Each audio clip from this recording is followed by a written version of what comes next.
Do you ever wonder if the words you use are bringing you down?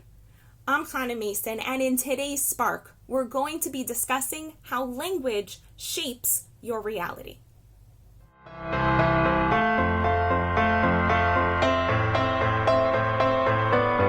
Recently, my husband Dave and I were walking to the gym, and we were talking about a number of projects that A, we've created, B, are bringing us more financial abundance, and C, we're really excited about.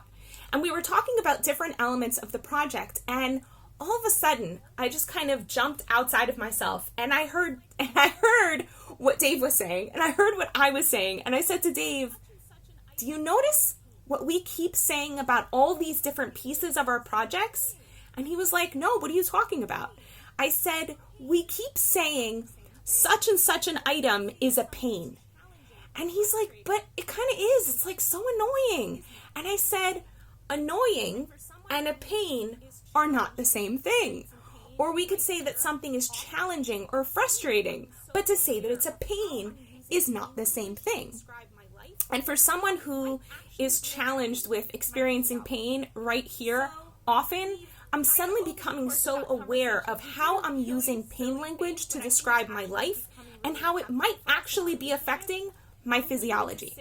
So we've kind of, over the course of that conversation, we did a really silly thing, but I think it's actually becoming really impactful for us in our relationship. We made a decision that we're going to pay attention to the words that we use when we talk to each other, and that we're going to be open to having the other person point out when we're using language that could actually really hurt us or hurt our relationship. So now we're kind of joking around, and Dave really likes to joke about just about everything. And so he's like, oh, it's not a pain. It's a slight sneeze. Or I don't know what funny things he says, because now I'm suddenly not feeling very funny. But over the course of time, I know, I'm very, very clear that as we become more attuned to the language that we use, we're going to shift the way we feel about our lives in general. And I realize that, to create a project, let's say the book that we're working on right now called The Cash Machine, I am so excited about this book. Every time I sit down to write, I either laugh or I cry, or I'm in a state of wonder, or I learned something new about finances that Dave had done research on that I haven't learned yet. And it's fascinating. And I'm really excited to do the project. This is a pain language on it. There's also like a bit of work to do in order to finish this book, and layers of editing and editing and editing. And as soon as I plop the this is a pain language on emotional state, I noticed something language, which I talked about in yesterday's video. Now I've mentioned in the past two videos, is language, something that Dave and I learned from Tony Robbins about the 3 things that shape your emotional state. One is language, focus, which I talked about in yesterday's video. The other is language, which is what we're talking about today. And the third piece is physiology, which is what we're going to be looking into tomorrow. One is focus, which I talked about in yesterday's video. About the other is language, which is what we're talking about today. And the third piece on our physiology, which is what we're going to be looking into tomorrow.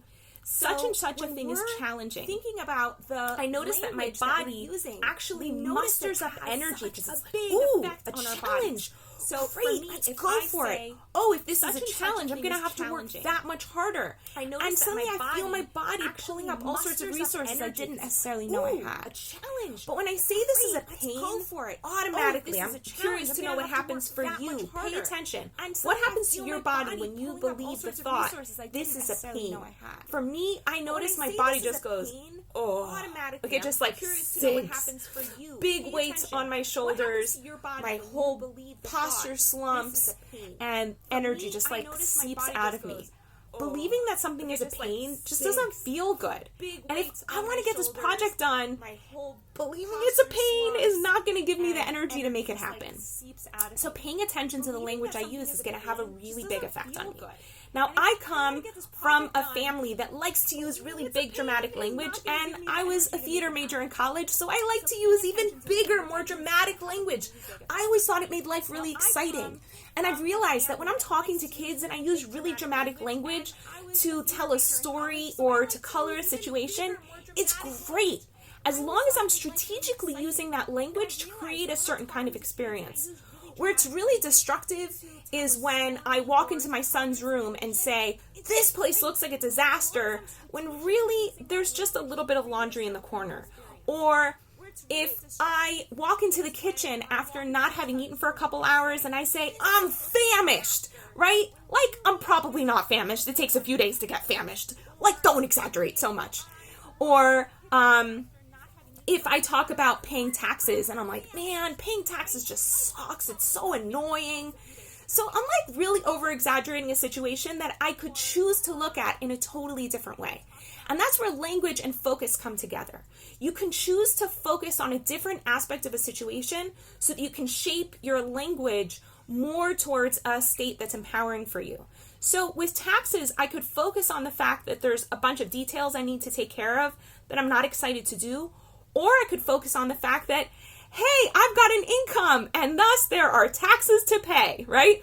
And so I could say, wow, taxes are so exciting. It gives me an opportunity to see how I'm doing fiscally this year. That's like an awesome opportunity. Sounds kind of crazy for me to say it, but I think it's even crazier to talk in ways that make us feel crappy, angry, frustrated, and depressed. Now, if you find yourself repetitively getting into language patterns, or you don't even realize you're using language patterns and you can use an outsider to help you clarify the language that you use, coaching can really help. I happen to have time in my schedule right now. So if you'd like to set up a discovery session, you can contact me here on Facebook or at my website at hannahmason.com. In the meantime, I wish you a beautiful day. Want to experience more clarity, vibrance, and joy in your life? Book a discovery session with Hannah at hannahmason.com/joy.